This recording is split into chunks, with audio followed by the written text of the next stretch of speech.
We have Sean Gibbons here, president of MP Promotions, who also handles the career of Isaac Cruz, who's getting ready to fight Rolando Romero. Sean, this was a fight that came around very last minute. A lot of the narrative online was Ryan Garcia was getting ready to fight Rolando Romero, and then Isaac Cruz in the 11th hour came in, and now the fight is announced, and here we are, March 30 on Amazon Prime pay-per-view. For those wondering, how did the fight come together so quickly? Well, it was real simple. Ryan was supposed to fight Devin Haney, and that was out there. We were offered a fight with Rolly Romero. We accepted the fight, everything was good, and then all of a sudden Ryan decides, well, I don't want to fight Haney, I want Romero. So at that point, we're like, hey, we don't care. We'll fight Ryan, we'll fight Rolly, but don't leave us out of the party. We're ready to go. So more or less through all the different things that happened, it was a lot easier because we both fight for PBC, both under the same banner. And we just got to thank our man Al Heyman and his new deal with Prime Video here for putting the fight together. And it was really easy to make because both guys fight under the same banner. Absolutely. Isaac Cruz, obviously he's become a pay-per-view star recently, just being featured on these pay-per-view undercards. Obviously headlined the fight with Tank Davis as well too. Gave Tank his toughest test of his career to date.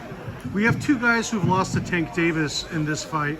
What are you looking to see out of Isaac in this fight to perhaps propel him to another opportunity? Well, it's real simple. Isak needs to come out and make a statement. He needs to do what Tank did. He needs to knock out Romero or just beat him so bad that there's no question of decision.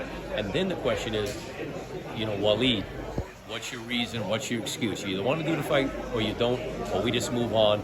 We'll fight a Ryan Garcia. We'll fight anybody that's available, because that's all Isak wants to do is fight. He just hates that in between, that waiting. So if he looks really good with Romero, the next step is Gervonta or Ryan Garcia. Gotcha. Obviously, Gervonta, he has a lot of options. He's pretty much earned that right to kind of pick and choose opponents. It would be a tough sell for you to get him to want to fight Cruz again in a rematch. If that fight doesn't happen, is all cards on the deck for Ryan Garcia at that point? Absolutely. I mean, there's two fights that Isak and his father asked us to make. They asked us to make Gervonta or Ryan. One of those two, I really firmly believe can be made. And in Gervonta's defense, he was kind of waiting for something for Isak to do something. Isak didn't look good in his last fight. Cabrera was a horrible style for him. So if he makes a real statement here, I think Gervonta, knowing him and his pride and heart he has, will want to just once and for all get Isaac Cruz off his back. All signs are pointing for this fight not to go to distance. Two guys with heavy hands. How do you see this fight unfolding?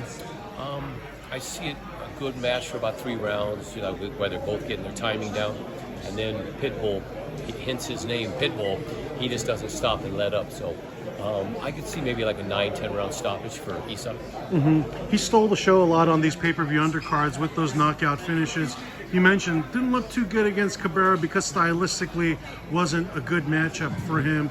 Do you think something went wrong for him in that fight, or it just wasn't his night that night? What went wrong was me. The moment I picked that fight, horrible, bad matchmaking on my behalf, because styles make fights. It's real simple. It's not brain surgery here. And being tall, mugging, holding, and Isak being short and wanting to engage, horrible style. He still made the best of it. He still made the fight the best he could. So off of that, we're back to the proper way. We're back to the Gamboas. We're back to the Vargases.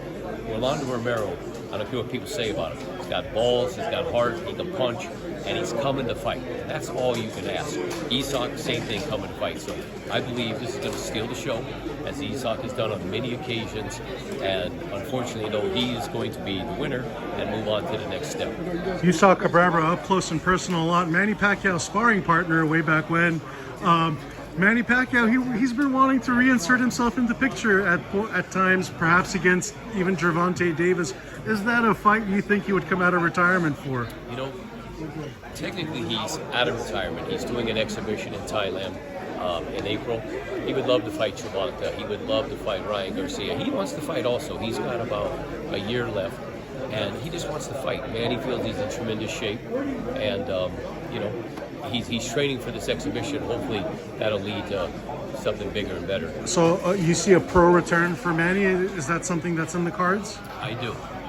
And again, one of the fights for a long time people talked about is Manny Pacquiao, Conor McGregor. That's something that'd be sensational. Saudi Arabia, let's go. Conor and Manny would be a beautiful place to do it. If the people in Saudi Arabia are listening to this message, why should Manny Pacquiao, Conor McGregor happen? Well, it's real simple because His Excellency Turkey loves big events, and he's putting on the biggest and best. I mean, not just in the field of boxing. He's putting on in the soccer, he's putting on in the snooker. So it's a very intriguing fight at this point. With Manny at his age, Conor's improved so much since the Mayweather fight.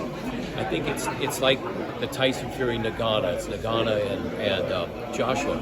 It just brings two of the biggest names together, biggest name in combat sports against one of the biggest names in boxing. And that's a really intriguing, fun fight.